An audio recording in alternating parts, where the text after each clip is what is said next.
یوسف ابن الحسین گفته است: همه نیکویی ها در خانه است و کلید آن تواضع و فروتنی، و همه بدی ها در خاک است و کلید آن مایی و منی.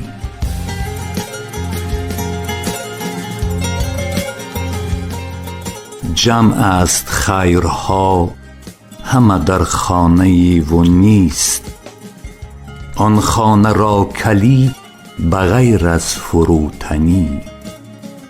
شهرها بدین قیاس به یک خانه است جمع، وان را کلید نیست بجز مایی و منی.